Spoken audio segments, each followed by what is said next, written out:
All right, I'm here Don't with worry about it. Moran Pober today. Moran Pober, this is Gavin. I've got a new show. It's going to be a new guest here. We're going to have on my channel for the first time. He's also got a YouTube channel and a website, acquisitions.com, behind him, and it's going to be the first time on. So, Moran, great to see you, man. How you doing? I'm all good. Thank you for having me, Gavin. I'm looking forward to it. Nice, and thank you. It sounds like you are in, Europe. I don't know, like Greece, Cyprus area. I mean, I'm just kind of is that right? Like, you know, Yeah. So I'm based in Cyprus for almost 6 years. I'm originally Israeli, but I left to pay less in taxes, I guess. And just it's I got a much nicer view here. Nice. Yeah, sounds like it. So what is it like? Is it summer? Is it Mediterranean climate out there in your area, or what is it like? Pretty much, yeah. It's warm most of the year. It's a small island, so everyone is like super friendly. It's a bit of a community vibe. And there's also a lot of capital that got into this island in the last few years. Like a lot of money from Russian people came here. So there's a lot of yeah, a lot of businesses and real estate that is growing here. So I think I believe that this might be the next Monaco of Europe. Nice. So, okay, can we tell me a little bit about your story for people who don't know it? And it's funny, I had friends that I mentioned I was going to be on with you, and they knew who you were. They are following your business stuff. So, but for those who don't, can you just give your story and your background? Yeah, so I guess I started as an entrepreneur at the age of 16. I sold some flowers in the street. I then went to the military, which, to be honest, I didn't enjoy it at all. Like having people telling you what to do. That wasn't fun. At the same time, I can tell you that it probably what very much drew me to become a man. Um, After the military, I worked as a bartender for a bit and loved and hated every second of it. Like I remember going back from work in the morning, like probably drinking too much and doing stuff that we probably don't want to do for too many nights in a row. And I just remember, man, I was like, what am I doing with my life, right? So anyway, long story short, I got into the online space. Like I bought and sold stuff from the local market on eBay. I basically flipped, did some arbitrage there. Then I got into the SEO game. So I had at one point hundreds of websites where we ranked. It's pretty interesting. Like we had people from the Philippines. I'm talking like more than 15 years ago now, right? So we had people from the Philippines creating like 5 articles on random keywords that I was able to search, writing articles that would like probably the articles were supposed to be in English, but the English was really bad. And we're able to rank really high on different keywords, put some AdSense or ads, just to keep it simple, put some ads, affiliate offers, other products that we promoted. And we had hundreds of websites like that we bought, sold, and just did a bit of a ongoing operation like that. That got me almost accidentally, so using my experience with marketing into an app business. The app business is a business that I bought accidentally from someone that I met from an introduction. And I was able to buy that business from someone who basically was just interested in getting rid of his business because the second business that he started to skyrocket. He didn't have a lot of time to put into it. I was able to pay for the business over time. So what we call seller financing is basically using the business cash flow over time to pay for the business. And I was able to use my marketing knowledge, understanding to take that app to be in the top 100 app in the App Store. We used to do tips for iPhone. We had two apps. We had free apps. And if I'm getting everyone bored, just let me know and No, we this can is not boring talk at about all. other It's stuff. But fascinating. Keep going. okay. So we had two versions of the app. We had a free app with ads on it, and then we had an upgrade for a paid app where you used to pay a few bucks a year to get more tips and more features and whatnot. So we were one of probably the first advertisers on Facebook where they introduced a feature that allowed you to advertise what we call app installs. So they just started in the mobile space, and it was super, super cheap to do arbitrage of traffic. So we ran traffic from Facebook ads to the app, probably got the cost to acquire a customer from the ads, and then we made money from the upgrades. So long story short, that business showed me what's possible. I was able to then buy another marketing agency in Canada, also with combination of my cash, a bit of a loan, and also seller financing. The marketing agency opened the door to a lot of opportunities. So because we had a lot of business owners that work with us, a lot of those businesses were potential, what we call deal flow. So people are interested to grow or sell their business. And that got me into more investments and opportunities. That got me also into the world of being officially in the space of kind of like investment banking. So one of our clients was an investment banker that we supported in the marketing side. That got me really into that space. So I already had a bit of understanding of acquisitions, but then I got professionally introduced to that space. And that opened me into a business, like one of the businesses we had was pulling a few $100,000 a month, also having a similar arbitrage. So we ran traffic from Facebook into a website similar to BuzzFeed. So it was just like a viral thing. Pretty fun stuff. We got investments or acquisitions in a photography business, in an e-commerce Judaica business, in a property management business. So I was involved in few businesses that I either invested, was able to do different interesting structure where I financed with a seller, with a bank, with a loan, with a bit of an investment from myself or investors. And that basically was kind of like at the peak. I had few businesses that I was needing to manage. It was a bit of a mess.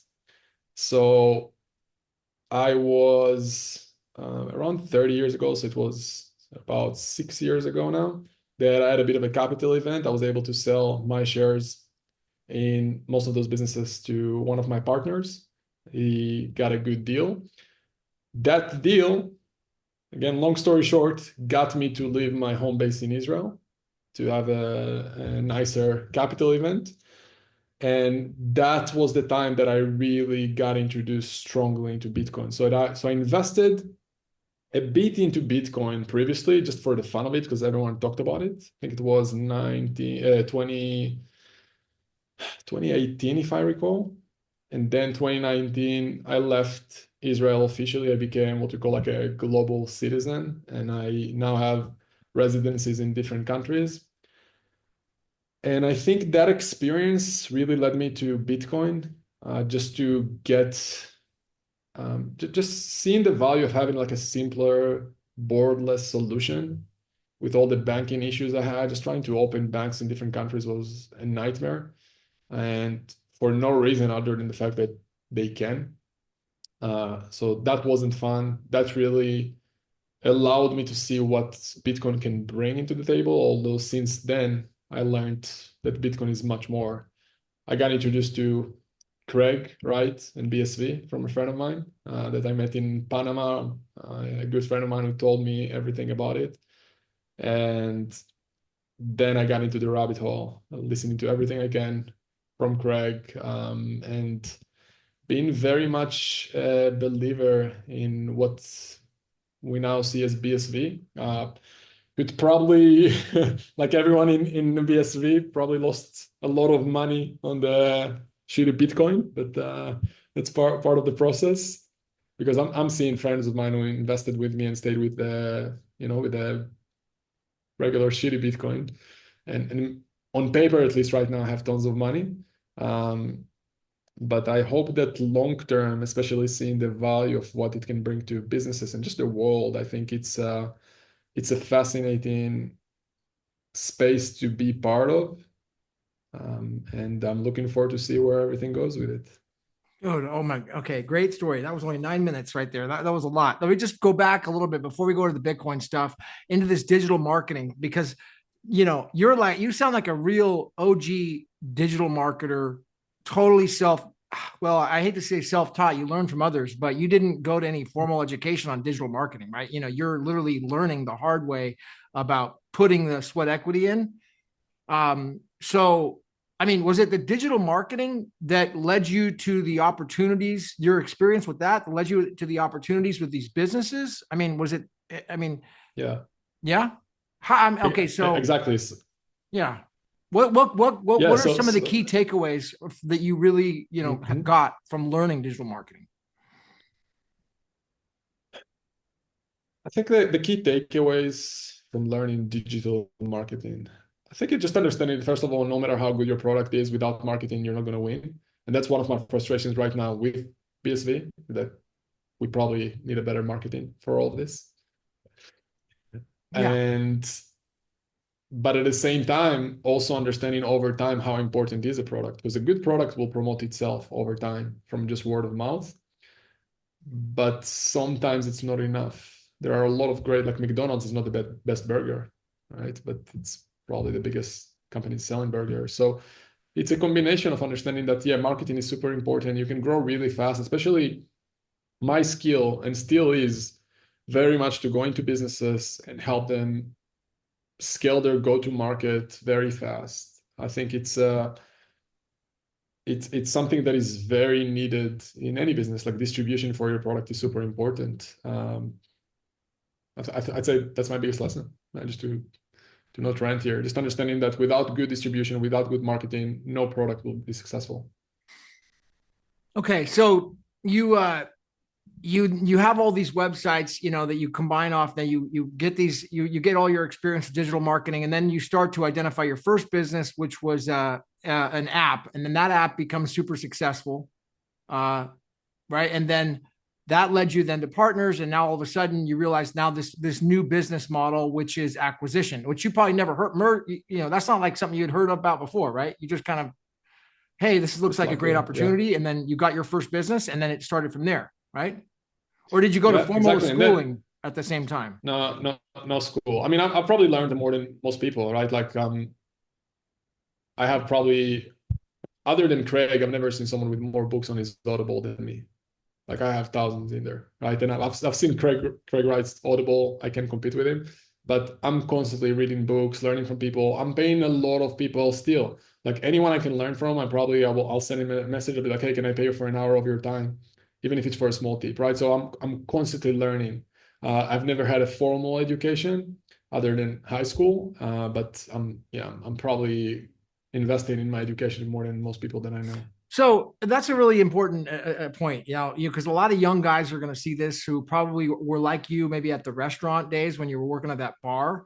And I'm wondering, like, if you could, what you could tell them, because I mean, at the same time, formal education can be really good. We don't want to discourage that if that's the path, but I mean, what sort of advice could you give somebody who's in your shoes where you were when you were at that bar serving all those drinks?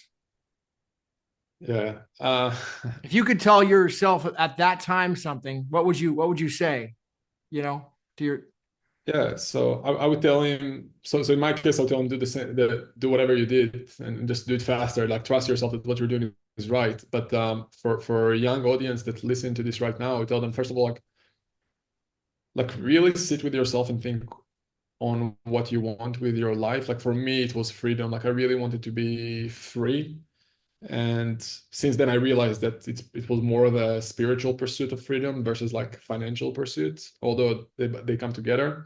I just didn't want to have people telling me what to do. Like I just couldn't handle it. Like even being as a bartender, I got fired from different places very fast just because I couldn't have people telling me what to do. I just got annoyed. Nowadays, being more mature, I appreciate feedback, especially if it's coming from the right person. But back then, I couldn't deal with it. So my tip would be figure out what you want and why you want that. So for me, it was freedom, and I wanted to help my mom. It was really important to me. And since then, freedom for me, being a business owner, it's kind of like there's a sentence or something like this that says that entrepreneurs go to work for themselves 100 hours a week or whatever it is, just to say that they don't have a boss. You heard that sentence? So it's Yeah. kind of like that was my thing for me. I told myself, I don't care what, I don't want to have someone telling me what to do. I want to have my freedom so I could do whatever I want.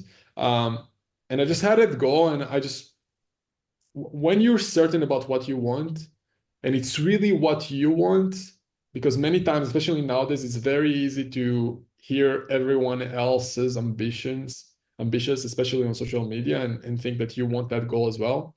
So I think it's very important to really sit with ourselves and realize if that's a goal that we actually want to pursue. And if that's a goal that you want to pursue, just have certainty that you can do that, and go and find someone that you can learn from who went through that process, and do whatever it takes to learn from him. And nowadays, I mean, you can learn everything for free. You can pay people to accelerate your learning, but yeah, with all the books nowadays, there's so much amazing information in books, just on YouTube. There's like I'm getting probably 50% of my education on YouTube nowadays.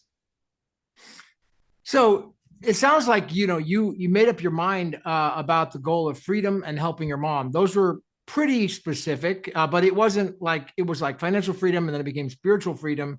Was there a concrete way? Like, did you write down saying a certain amount of money or a certain type of freedom, or were you just like, I hate being told what to do. And the military, I'm never going back to that. I hate that. I'll never, they're like, what was it like that created that burning desire? And then what was Yeah. specific? I'm so like if somebody, a 20-year-old kid that was you at that time, what was wanted to duplicate what you did.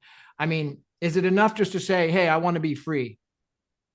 Or what was it that you made? What decision did you make? What goal did you set to Yeah, it's a really good question, because I'm still kind of like asking myself that question of how important goals are. And I think it depends on where you're at in your life. So if you never set a goal and went and got it, I think it's important to have a bit of a goal, like to get. And I had those goals. Yeah, I want to get to 3,000 a month or 10,000 a month. I had those goals all the time. But I can tell you that from where I'm at right now, I find out that the more I set specific goals and I attached to them too much, it's actually pushing me away from it. So I think it's important to have targets, especially in business when you have forecasts and whatnot, so your team knows what they need to do. But personally, if you're too attached to a certain number and goals, I think it's pushing you away from it. Just vibrationally, I think that you're telling the universe that you're not there yet. So I think it's about finding that balance, that nice balance between having the intent of what you want, but also not being attached to it. Because as cheesy as it sounds, it is all about the journey in the end of the day, right? About who you become and what you go through. And it's I know it's hard to hear that, especially if you're a young person who just want to make some money and quit your job or leave your parents' house. But I would say for any young person who listen to this, like listen to your gut. And if you feel like setting a goal for whatever the number is will help you take more action, then do it. Go for it.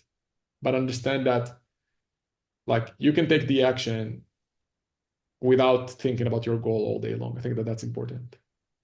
take the action even without dreading on the goal? So it's just like has to be inspired somehow. So back to the military. I mean, when you joined the military, so it sounds like that was like right out of high school, and then is that right? Yeah. So age Okay, so 18 and how then many yeah, years in the military?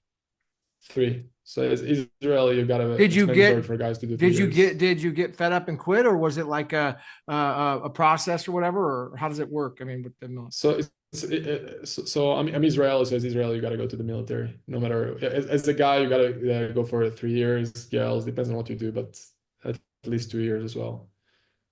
Okay, so it's required for all young men. And Yeah, okay, all right. So I mean, for guys who have been in the military, it sounds like that helped sculpt you, though, really your character in a way. Is that yeah, yeah. I mean, 100%, right? I'm not definitely sculpt me, but if I had the option to pick, I probably want to go to a U.S. American college and just party. uh, right? But at the same time, That's what I wanted And too, my that man. And that's what I did. So and that's probably why since then. So I traveled a ton in my 20s, right? And was that the best decision? Like right nowadays, if I talk to a young person, I'll probably tell him, hey, like use your 20s to maybe focus less on partying and travel and actually do focus more on your work because I think it's better to party when you're in your early 30s if you have money and you can do it in style. And also the female audience, I think, will appreciate you when you're an actual man and not a stupid kid who, to be honest, no, without offending anyone. When you're in your 20s, you think you know everything, but you don't know anything. yeah. No I life mean, I guess experience. all of us. Also, I mean, I think at any age we don't know anything, but Right. Well, we can all look in your back and we can 20s, all say that we were there, right? We all believe we knew everything, at yeah. least at that age. But we look back, we actually knew nothing, right? Yeah. I think that's one of the biggest lessons that I think we all have to learn in life. That like none of us we don't know anything. We just think we know. We have a lot of certainty and act like we know. But everyone I met, and I met billionaires and the highest, professionals ever, and anyone. I think that anyone that acts with too much certainty about what this life is it's probably something you need to be aware of. Hmm. So it's sort of like the okay, so too much certainty in life can be a bad thing in a way. It sounds like you're saying you're I because you don't know what you don't know, right? Yeah, I think and I found out the more I act from the I don't know mind, my life is more peaceful and it's actually more successful because just things come to you by you allowing on what needs to come to you without forcing it. I think that us forcing thinking that we can control and dominate this world is very egoic and I just don't think that it's true. I think we're all a combination of our karmas and whatnot and beliefs and decisions and yeah, I don't know where I'm going into it with it, but I found out that personally the more I'm in the meditative state, in the I don't know mind, for those anyone who follow the I don't know, Byron Katie's talking about it a lot that I really like, but I think I found that personally the more I come from that place, the more peaceful I am and the more successful I am, just because it feels like I'm acting with the universe, kind of like as a surfer with the wave and not against it. Yeah, put you in the flow state. It sounds like so. So back to the Bitcoin space. I mean, so it sounds like in 2019 you went down the or started going down the rabbit hole. A friend of yours in Panama, he said, "Hey, you need to look at this," and you trusted him. So, for people who don't have that type of friend, I mean, what was the conversation that you guys had at that time? It's a good question. So we spent a few days together in Panama, and I just remember he told me, "Hey, I want to share with you something. You're probably going to think I'm crazy, but you know the story about the Satoshi figure from Bitcoin? Like, let me tell you the story." And then it led to kind of like Craig, and it was before, I think it was a few months or a year or so before the first trial that he had with the brother. I Kleiman? forgot the name. Yeah. Yeah. So you mentioned that, and then I was like, okay, if someone is suing him for coins of Satoshi, then what's going on here, right? And that just led me into the rabbit hole. And I've listened to all of the interviews with Ryan Charles. That since I've heard, I don't know what happened with him. I'm super curious to see what happened there. But I think that after listening to those interviews, I really, really, really realized that to have such an extensive knowledge about this space and in general about all the other areas that Craig knows so much about. Um, I I cannot ignore it. Like it's like when I'm interviewing an employee to a business of mine, and let's say I'm hiring a CMO, a chief marketing officer, and I'm asking him, hey, what's your plan going to be to take us from whatever where we are today to 10x the business? So the more extensive he is and the more nuanced he is with his answers, the more I know that he knows what he's talking about. If it's obviously not rubbish and nonsense. And I think that that's what I found in Craig. Just the details and the nuance of understanding in that space is something I've just never heard of anyone talking to that extent. And yeah, I mean, I don't know where I'm going with it, So but that's really what got me into it does it, fully. so was it going down that rabbit hole that you're, once you started watching all the content that he put out, then you said, you know what, my friend is right. I need to, invest in this. I mean, or what was the, Yeah. or did you just take So your I friend's word for invested, it? yeah. So I sent money. I bought BSV through him, like as soon as he told me about the trial. Got it. You But said, I'm after I okay. made the investment, I'm like, okay, every day I pretty much made sure that I made the right investment. And yeah, and nowadays I mean, since then and listening to a lot of your content and people like Kurt Jr. and some other guys in the community in BSV, like I obviously see more on what is possible in that space, right? And maybe even see it. I know you've done what do you call it on Twitter, the Spaces thing, where people refer to it to blockchain or Bitcoin is kind of like they equal to the Akashic records and the fact that Bitcoin can be a permanent truth ledger. That's very I think enticing to me, and to see it almost like as a digital karma thing. I think that's fascinating. And of course, microtransactions, um,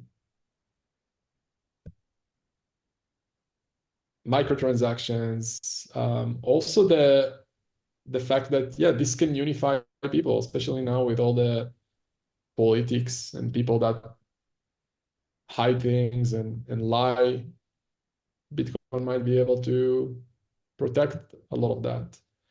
So all the ideas about economic freedom and creating choices and low-cost transactions and transparency and data integrity. I mean, those things I think are very, very, very inspiring. And I'd love to support a project like that. Wow, that's fascinating. I mean, I'm so glad you brought up the Akashic record space. I did, because that is one of those things I got to revisit again. It's such a deep subject that needs to be, explored more. And how this potentially, you know, has a spiritual connection to it. It's Yeah. so, yeah, that's something I definitely will do again, and we need to go deeper on that, because yeah, that's super important.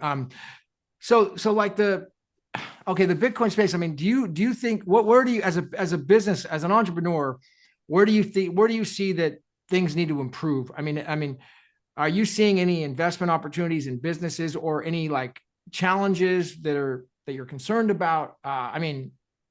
What? Yeah, Yeah. please feel free to speak freely. Yeah. So we had the chat about that business, right? That we're not going to go into the details, but I think first of all, we're just missing a lot of creators in the space. Like I see a lot of talent in all of the Ethereum space and Solana and all that stuff. And even if you don't necessarily see value in whatever stuff they try to create, they like I see a lot of really exciting projects of people that are starting to build brands and access to distribution that I think could be very valuable long term. So with the right utility, with the right um, like if you put whatever they're building on BSV, I think it could be much more exciting. I think, and again, I didn't really think about it too much, but I think that's what's missing in the BSV space. It's just builders And it's what Craig is saying, right? More applications, more companies. I definitely looked and will potentially look into investing into some of those projects, but I personally didn't see yet a project that is aligned with what I know about business. And I'm a very simple business person. Like my English is not even that good, but and that's why it's hard for me to even express myself on what I'm looking for. But in the end of the day, it's the simple stuff. It's you need a good product that people find valuable and they'll want to come back and use that product again and again. And then if you have a good product, you have a good distribution, good marketing, and you build a good team around it, then you can have a great business. That's what's missing in the BSV space. Like I and maybe I missed things, but I didn't see any business yet that can really merge the real world to the blockchain in a seamless, smoothless way, as it's hopefully will be soon. Yeah, and that's a good point. Like it has to be 10x or 100x better for the existing world to change.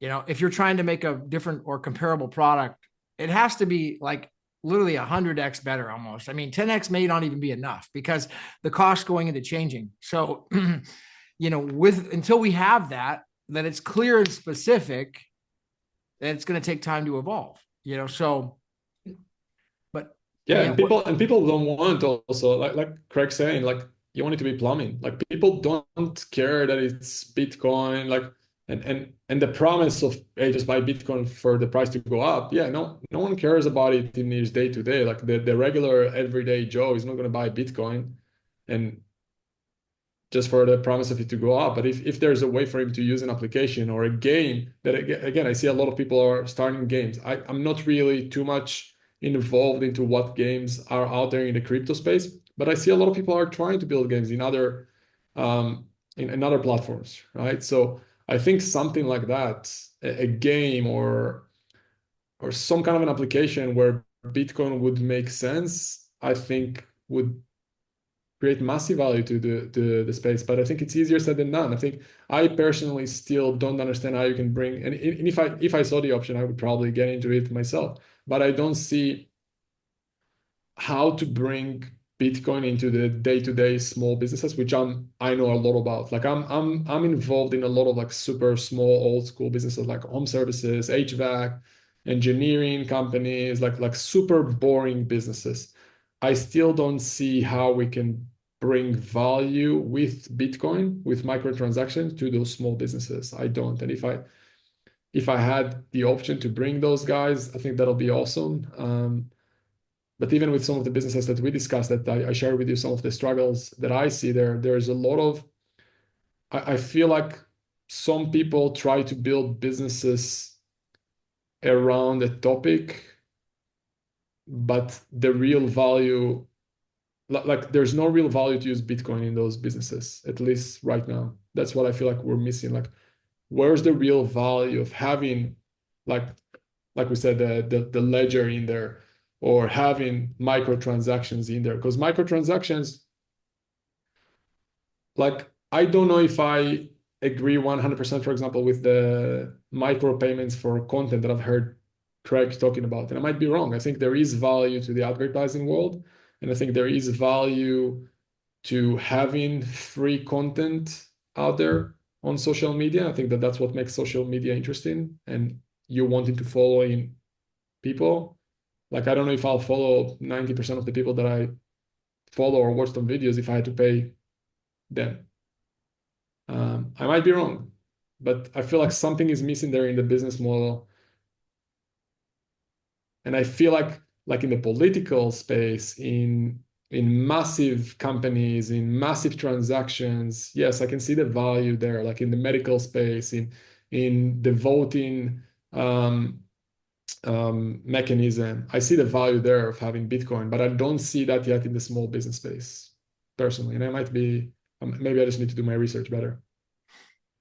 well, I mean, you know, that's it's hard to see. I mean, I think that the one of the new businesses, it's not the old style business, but the new business is the content creators.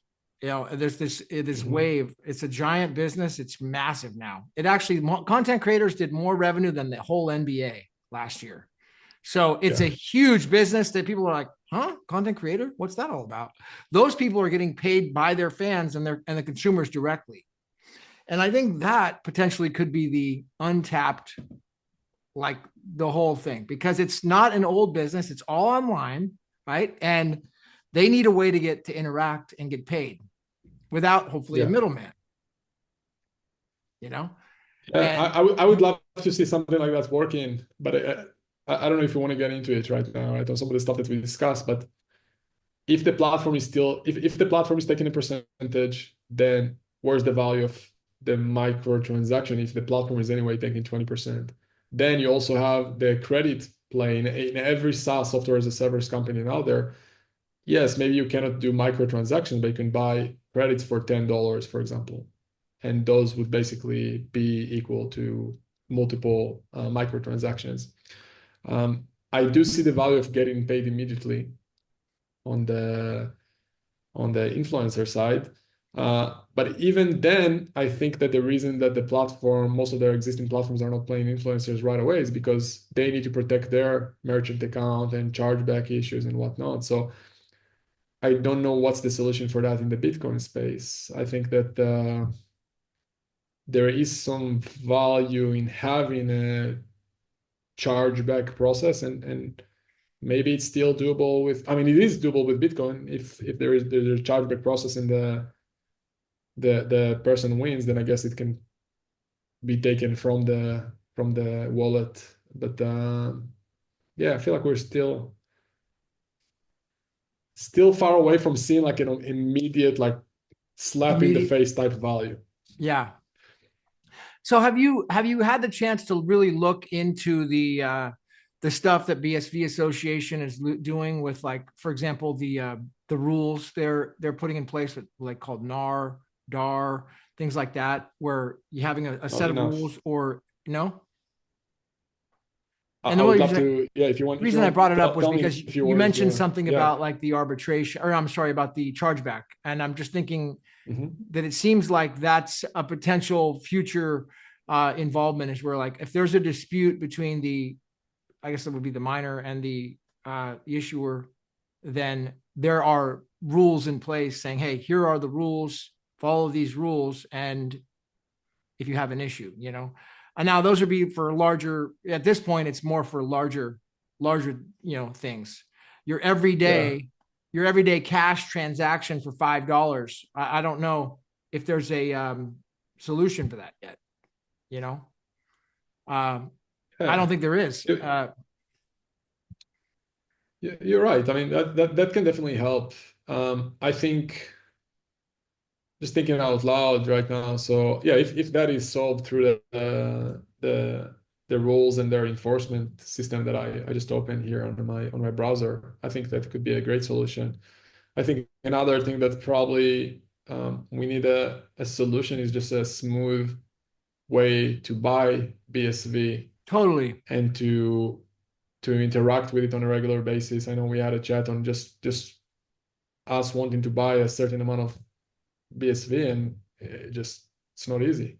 Not to Payment mention if rails. you want to use it on the day to day. Yeah. Yeah, payment And rails are that's the totally goal, right? lacking. If Yeah. so if we wanted to use BSV day to day, that's also a challenge. And I know I mean, if we're entrepreneurs, it should be our opportunity as well, seeing those things. But I guess everyone in their skills, like my expertise and skills is not in creating those certain specific business. Like I know that for me to get involved in BSV with the businesses that I'm seeing, I need those apps, and then I can introduce the businesses that Yeah, I'm connected with. for sure. And it's yeah, it's the chicken and the egg problem. Now, have you looked at all into the legal side, like the end chain stuff, and the potential regulations over the industry that are involved right now with end chain? I don't know, Not enough. Not not enough. enough. Okay. I mean, if you've been following Craig, you've probably heard him talk a lot about how he has basically, I mean, and he makes very bold statements. So it's you got to do your own research, but he makes very bold statements about completely patenting the industry and all these things were patented. I mean, he's Yeah. talked about this for days, and people are just like, oh no, he's just full of it. He doesn't know what he's talking about, right? A lot of people who on the other side, but if you start looking into it, this is serious. There are patents big time that are covering this industry, and Yeah. And I'm that's wondering. another reason why I'm very much a big believer in Craig. I mean, I don't know any entrepreneur, inventor who would file so many patents, who will fight so much in court if he's lying. It's like I just don't know, man. And maybe I'll look at this recording a year or two from now, I'll be like, man, I just didn't know better. But from my current experience in life and seeing a lot of entrepreneurs and seeing successful people and scammers, I mean, he's a creator, he's an inventor. You wouldn't act so much for what? You wouldn't try to protect things so much for what? And also just looking at some of the court stuff, like they're looking for evidence from things that happened many years ago. Like I remember asking myself, like, man, like imagine if someone came to me and asked me for a domain that I bought 20 years ago. The chances of me finding that receipt is like You probably don't none, have access to nothing. that email address anymore. You probably don't have, Nothing. right? I don't have access to Right. the email, Right. nothing. Yeah. So it's just ridiculous. I know Craig is very much a believer in the court system, but that's a whole different conversation on So, on on that on that world. do you think that it matters whether or not he is the creator of Bitcoin? I think that it will very much help the reputation and the brand and the distribution because if all the regular Bitcoin people, first of all, they won't be able to use the Bitcoin name, I think that's massive. If you want it or not, that's massive for the brand, for the distribution. I think it like you can't ignore it. It will help. It's like I don't know if Apple tomorrow won't be able to use their name. It's massive. It's a brand that is known now for many years. Now maybe the brand reputation, according to Craig now, is not what he wanted it to be. But I still think Bitcoin got a very good brand behind it, especially if we could introduce extra features like microtransactions and whatnot, hopefully soon. So, is it important that he's Satoshi or not? I don't think so. And that's why, with what you said in some of your videos, that maybe there's a chances that he lost on purpose just to come into this from a different angle. I think that could be fascinating. I don't know. I don't think that it's as important that he's the owner or not. I think that it's important that people understand that that's the real Bitcoin and there are patents behind it.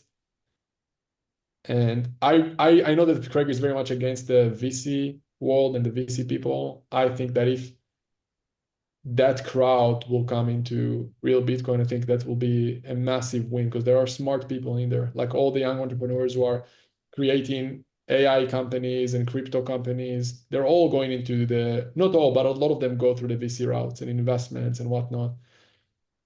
So I think that I wish that Craig had a way to actually collaborate with those people and not try to see them as enemies.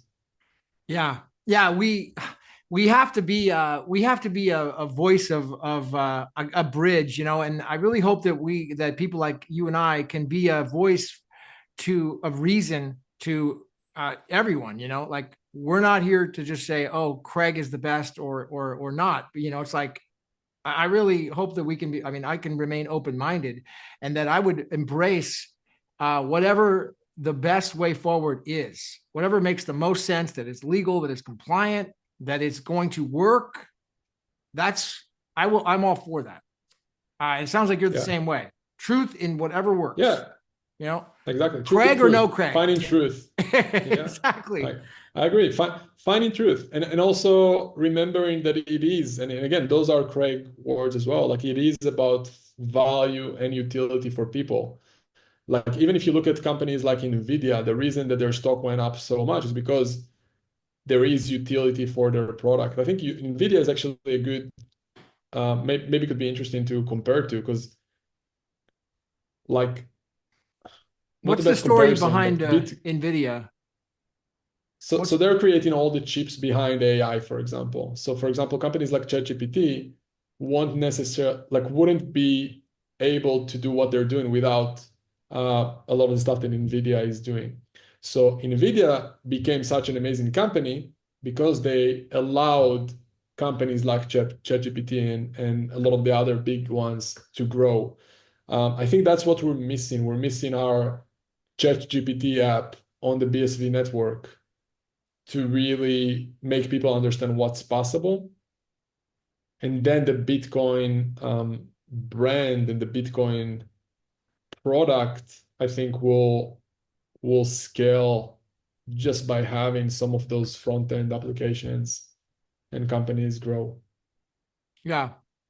So it sounds like the video was like they open sourced their technology. Is that what they did for people like ChatGPT? They allowed them to use it.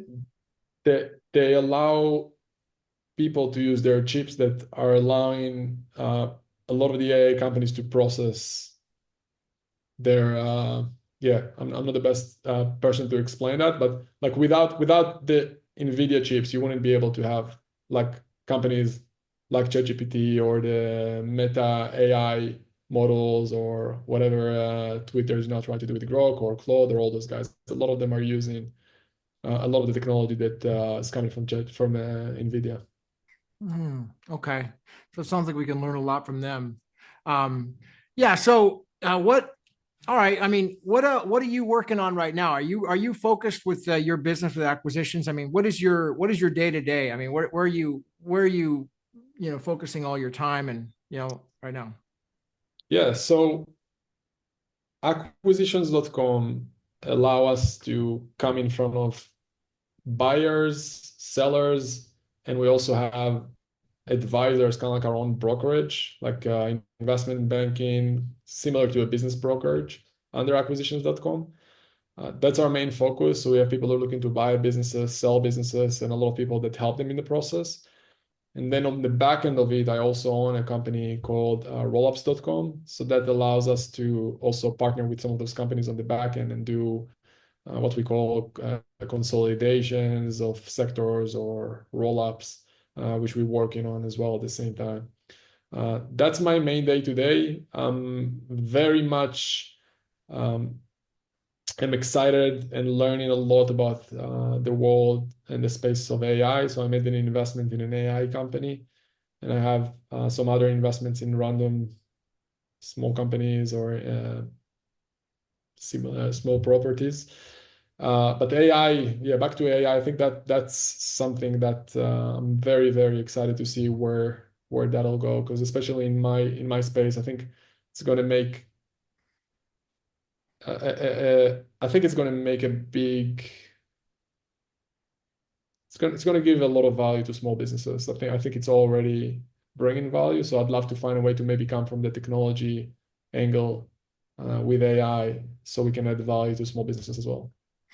Okay, and so some takeaways here as we wind down. I mean, if you were people listening, like what's needed? It sounds like the rails, the ramps. People need to find a way to get on board. Just a regular person, right? That's missing. Other ideas for apps. I mean, what are some takeaways that you really feel like are needed in the Bitcoin space? If you could talk to an entrepreneur, say, I think we need product. So whatever is working in the regular world, we need it to work with Bitcoin. And if it's more difficult than it is in the regular world, like if nowadays it's more easy to start like a Stripe account versus to start like a merchant processor or whatever you want to call it in with the Bitcoin, then we already lost.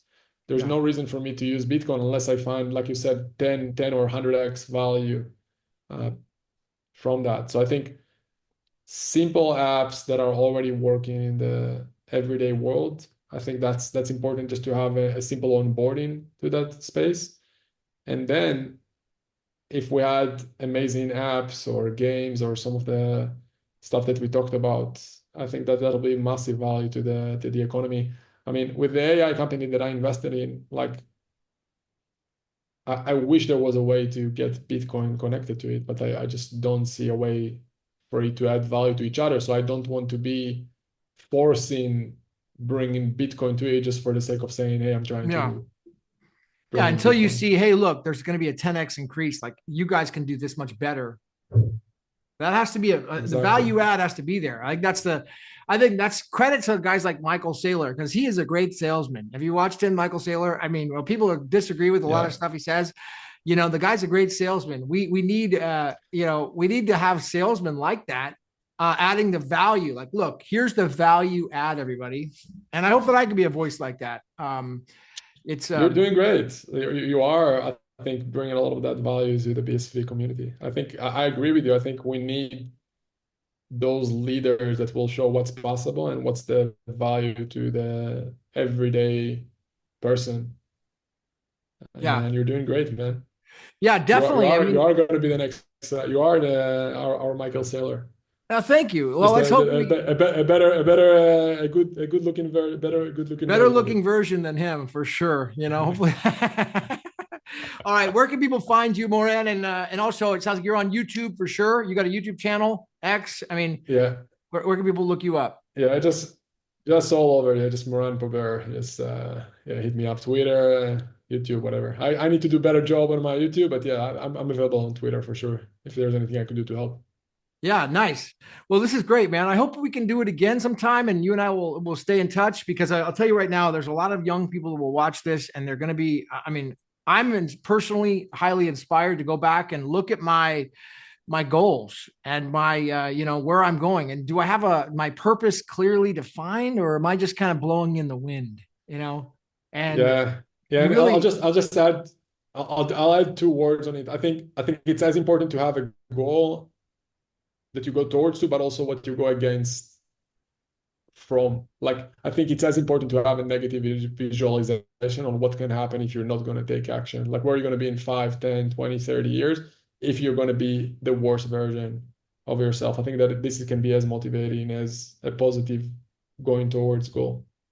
yeah, it sounds like, and for you, it was like, well, going back into taking orders from people, that was like not an option. Yeah, Like yeah. that was not, that was For a no. me, moving away, especially initially, was much more powerful for me taking action than running towards. So it was running towards freedom, but the real energy came from being pissed off because I don't want anyone telling me what to do. And that energy is strong if you know how to direct it into the It right sounds like you channeled place. the energy. You harnessed that energy of like saying, I hate when I get bossed around by these, people at my job. Yeah, And you're sick of it. Like, you know, 100%. and that's 100%. Yeah. super motivating.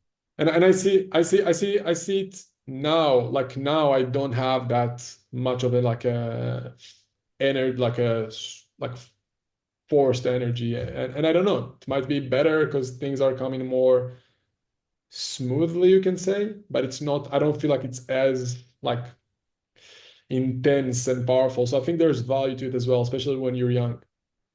Yeah. Harness that energy, young man, and Yeah. channel it forward. So this is great, man. Well, I'll go ahead and end the recording there. I appreciate everyone. Subscribe, check out his site and his channel. Subscribe here, hit the likes, hit the ones, leave a comments, share this if you're on X or on YouTube, and I'll see you at the top. Thanks, dude. I appreciate it, man.